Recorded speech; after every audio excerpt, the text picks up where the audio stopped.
de exclusão de sócios numa sociedade limitada, prevista essa opção em lei, refere-se àquela situação em que um ou mais sócios estão pondo em risco a continuidade da empresa, em virtude de atos de inegável gravidade. Inegável gravidade é um conceito muito amplo e muito difícil de se averiguar na prática.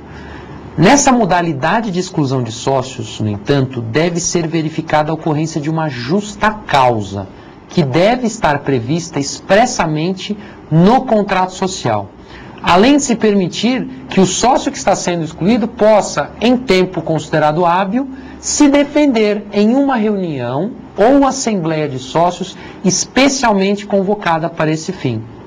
Por óbvio que permanece a possibilidade de se excluir um sócio em sede judicial, a famosa exclusão judicial de sócio, por meio de uma ação chamada ação de dissolução parcial de sociedade limitada, com exclusão de sócio e pagamento dos seus haveres. A alegação que se coloca nessa ação, dentre outras possíveis, é a alegação de falta do chamado affectio societatis, dentro da ideia prevista na Constituição brasileira de que ninguém é obrigado a se associar ou permanecer associado a qualquer pessoa, chamado de liberdade de associação.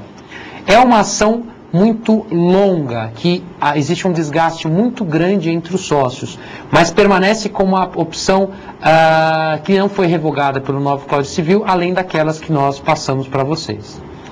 Outro ponto importante sobre sociedade limitada é a questão das obrigações dos sócios. Uma das obrigações dos sócios de uma sociedade limitada é a de repor os lucros e as quantias retiradas da sociedade a qualquer título, ainda que eles estejam autorizados expressamente pelo contrato social. Nas hipóteses de tais lucros ou quantias terem sido distribuídos aos sócios em prejuízo ao capital social. A principal obrigação de um sócio de uma sociedade limitada, como vimos antes, é a integralização de todas as cotas que ele prometeu, que ele subscreveu à sociedade, sob pena, como vimos, de ter sido excluído, ser excluído pelos demais sócios da sociedade. Uma outra questão importante refere-se à administração de uma sociedade limitada. Não existe mais a figura do gerente delegado. O termo técnico e oficial agora, segundo o novo Código Civil, é administrador. Frisem bem essa questão, que só pode ser uma pessoa física. Por quê? Porque tem vários deveres éticos atualmente sobre a sua conduta. Ele pode ser designado tanto no contrato social como em instrumento em separado. Autoriza-se a partir do novo Código Civil a existência de um administrador não sócio, ou seja, um administrador, um terceiro, que não seja nenhum dos sócios. Recepciona-se com isso a ideia de profissionalização dessa função, pela série de deveres que foram impostos por lei ao administrador. Então, é muito importante, pessoal, saber que o administrador hoje, ele é considerado um profissional. Ele tem preparação própria, deveres próprios, portanto, cobra-se muito mais desse profissional.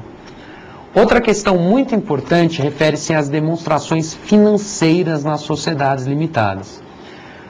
Após o advento do novo Código Civil, ao final de cada exercício social, todas as sociedades limitadas deverão proceder à elaboração de, pelo menos, 3 demonstrações financeiras: inventário, balanço patrimonial e balanço de resultado econômico. Outra questão muito importante sobre as sociedades limitadas refere-se ao Conselho Fiscal. O Conselho Fiscal, como nós vamos ver mais precisamente na aula sobre sociedades anônimas, é um dos órgãos das sociedades anônimas cuja instituição agora é facultada por lei para sociedades limitadas. Traz a ideia de uma maior fiscalização sobre a condução dos negócios sociais. Outro ponto muito importante sobre sociedade limitada, inclusive objeto talvez das maiores discussões quando do advento do novo Código Civil, refere-se à diversidade de quórums deliberativos. Pelo Decreto-Lei de 1919, o sócio que detinha 50% mais uma cota do capital social detinha o controle de uma sociedade limitada.